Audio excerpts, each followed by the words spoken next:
Somebody said I should hang it from the rear bumper of my truck.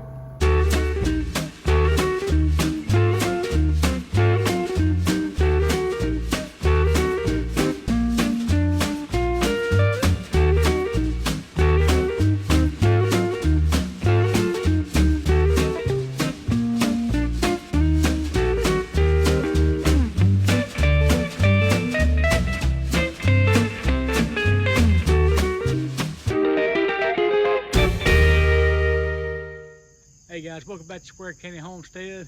Glad you're here with us. Today I'm going to show you how we're going to prepare our squash for the freezer for the fryer. Okay, so real quick, don't forget Hot Off the Press Tees by Allison. Find her on Facebook. Send her a message. She can make you any design, business, farm, whatever you need, church event, school event.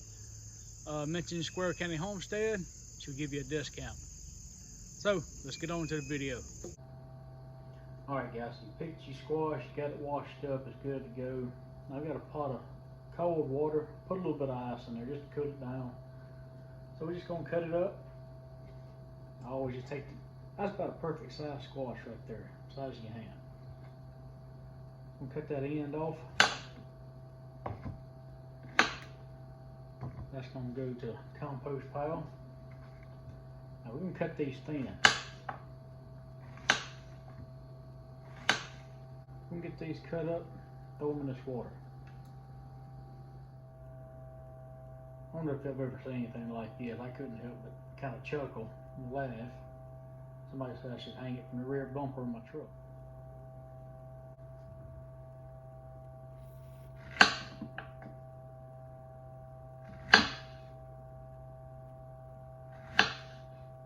I'm just going to let these soak, not a set amount of time, just letting them soak while I get everything else set up. Put these ends up and be right back. Alright, so we got our mess cleaned up. Squash is still soaking. We're going to make a batter real quick. This is real simple. It's just cornmeal.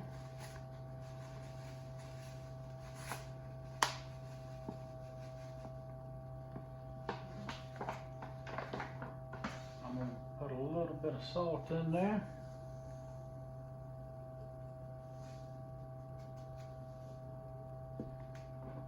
A little black pepper. And of course a little bit of slap your mama.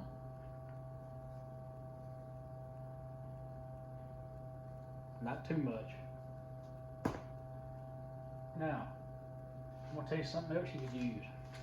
A bag of regular fish fry. That works just as well.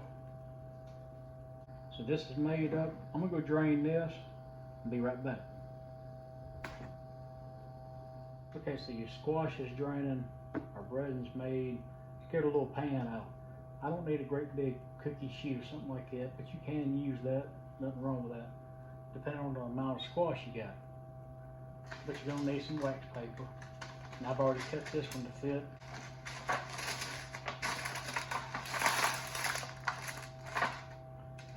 So now we're going to get our squash, let's get it breaded and put on the wax paper.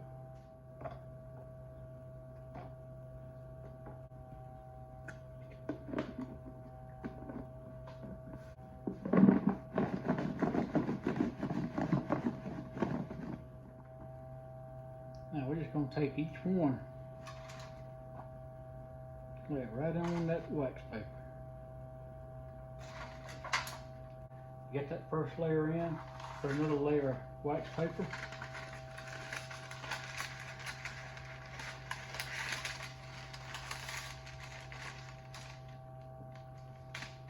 Do it all over again.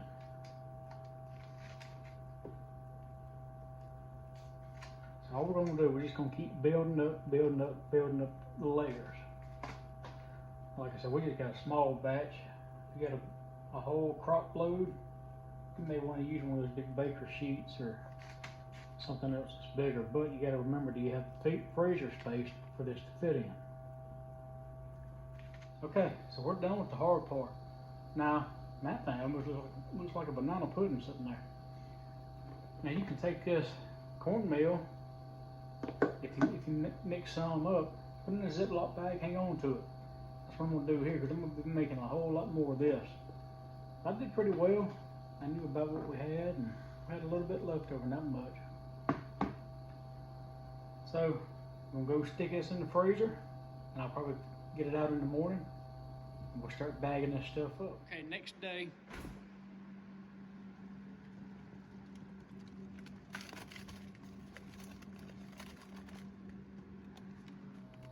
All right, so you got them out of the freezer.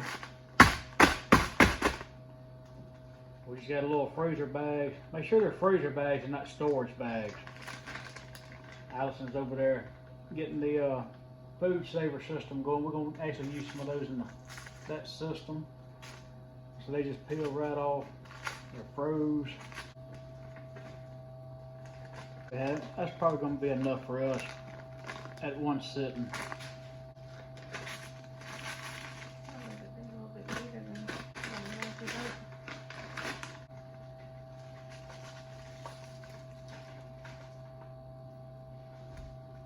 We're not going to throw away this wax paper. We're going to hang on to it because we're going to be doing this more than just this one time. Something we're going to try. Take a Ziploc bag, cut the top off. We're going to see if it'll seal. All right, so it did seal. Now it didn't suck as much air out as tight as a regular bag would. That's pretty cool to know that you can do it though. So got the Ziploc bag. This, the way that looks, that's just throwing them in there, sealing it up. This is kind of stacking them on top of each other, a little bit more flatter. This is just setting them in there like a stack of casino chips, poker chips. That actually works pretty well. So what we're going to do, another couple days or so, we're going to take this bag and we'll show you how we cook them. Okay, so we got our froze squash over there. We're gonna do a little taste test. I'm just gonna take 2 out of the garden here. Cut them up, get those battered.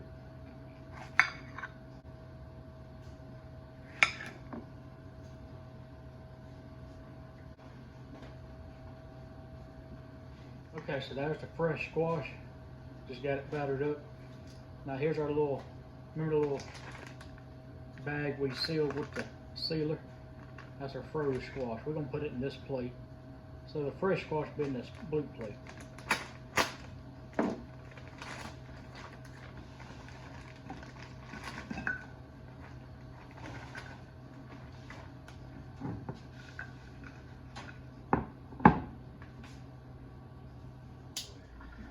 All right, so here's our fresh squash.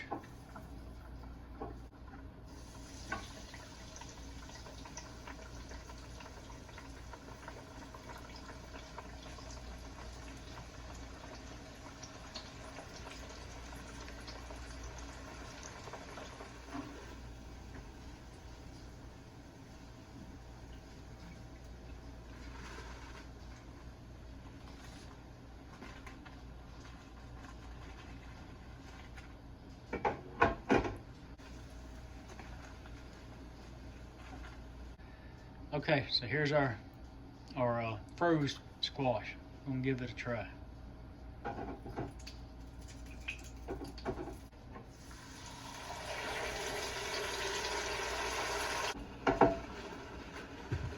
That's fine to me.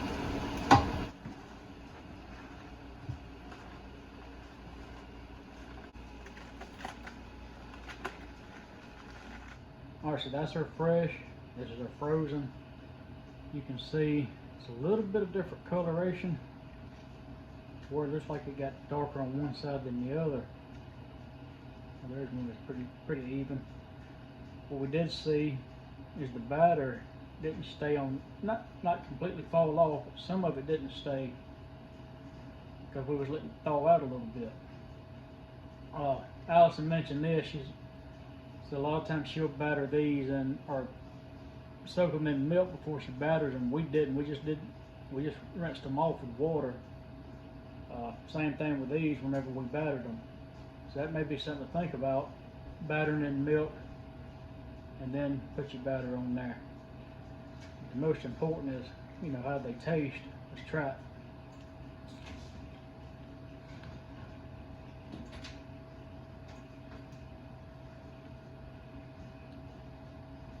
Now a fresh one.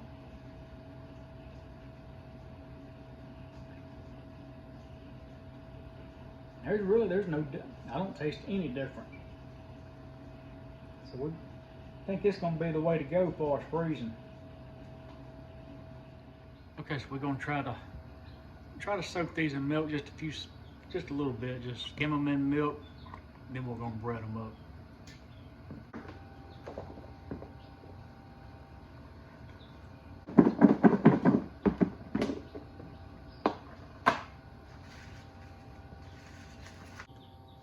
All right, so Allison got them battered up. We'll throw them in the freezer, and we'll bag them up in a day or two. Hope that little video helped somebody out there. And at the end, which of course we didn't show it, but yeah, if you put that squash in a little bit of milk, then bread it, then in the freezer, it seems like it holds just a little bit better. But either way, it's still good, and that's the main thing. So, hey, any attaboys, comments, criticisms, put it in the comment section. Let's talk about it. And as always, we appreciate you watching.